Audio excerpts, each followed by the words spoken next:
Le 8 juillet est le jour du pragmatisme sombre. Les personnes nées le 8 juillet sont pragmatiques à l'extrême. Ils se préoccupent davantage des résultats que du côté théorique.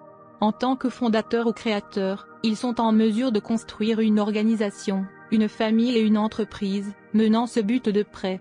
En effet, l'entretien est un thème majeur dans la vie et le travail des autochtones. Pour ceux qui naissent ce jour, la priorité est de fonctionner efficacement dans leur activité professionnelle et leurs relations familiales. Certains nés le 8 juillet sont intéressés par les idées, d'autres pas.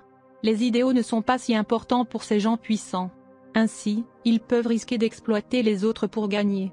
Il est possible de se montrer parfois comme étant extrême.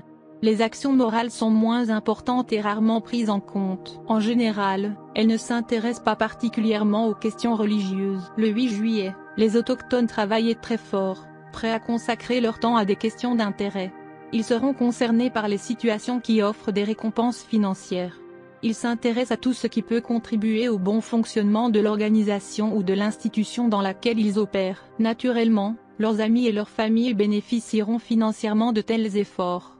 Mais ils doivent être prêts à les voir beaucoup et parfois à accepter leur attention excessive. Si, cependant, la famille est la principale fixation de ceux nés le 8 juillet, leurs enfants et leurs partenaires peuvent souffrir de leur comportement excessivement autoritaire et protecteur. Les personnes nées le 8 juillet sont spécialisées pour faire croire qu'elles sont indispensables. Et comme leur présence est si bien ressentie par ceux qui les entourent tout au long de leur vie, ce besoin persistera même longtemps après leur décès. Dans la vie de ceux qui sont nés le 8 juillet, la mort elle-même est souvent un sujet qui est un élément fort de leur activité professionnelle ou quelque chose pour laquelle ils se préparent intensément.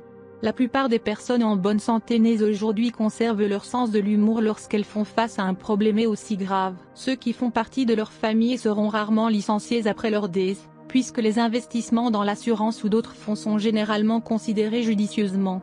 De plus, les legs et autres revenus qui en découlent sont très bien entretenus et préservés.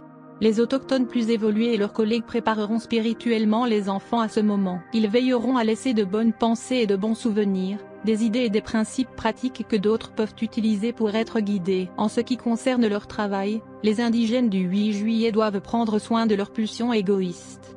En outre, ils doivent se méfier de ne pas imposer leur présence impressionnante aux autres, surtout à ceux qui sont plus délicats. Étant très bien ancrés dans le plan physique, leur développement spirituel en souffrira. Ils doivent se méfier de la cupidité, de la cruauté, de la vengeance et de l'agressivité extrême, et de toutes les formes grossières de comportement physique. Ils doivent aussi faire attention à ne pas prendre de distance et à ne pas se tromper de communication. Vous êtes connu pour être gouverné par le 8e jour, si vous êtes né le 8 du mois.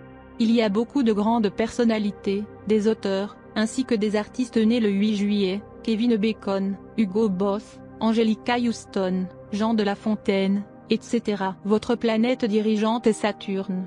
Vous devez vous protéger contre les obstacles, les accidents, la malchance et les tendances criminelles. Saturne est le dieu de la justice. Il est toujours montré avec un équilibre dans une main et un couteau dans l'autre.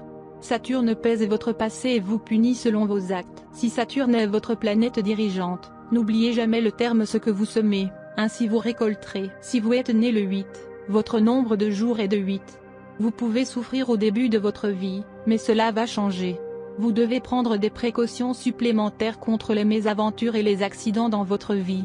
Vous pouvez faire face à beaucoup d'obstacles de l'enfance. Vous devez suivre le chemin du travail acharné afin d'obtenir le succès. Vous devez faire preuve de courage pour lever le défi des échecs, des déceptions et des accidents. Vous devez vous prémunir contre les risques. Ne prenez pas plus de responsabilités que vous ne pouvez en assumer, car cela peut augmenter vos chances d'échec. Vous pouvez chercher une carrière réussie dans le domaine du droit et de la justice. Vous pouvez également réussir dans une carrière liée aux organismes d'application de la loi. Vous montrez le pouvoir de comprendre les Écritures. Vous êtes normalement compatissant, aimable et miséricordieux. Vous êtes toujours prêt à aider et à sacrifier pour les pauvres et les nécessiteux. Vous croyez fermement en Dieu, aimez la vie ascétique, et aimez servir les pauvres et les malades. Vous êtes un très bon prédicateur religieux. Quand on est blessé par quelqu'un, on peut se venger dans n'importe quelle mesure, on peut même avoir recours à la tricherie, au chantage, à la fraude ou même au meurtre. Mais attention, essayez de contrôler ce comportement, ou vous pouvez ruiner votre vie.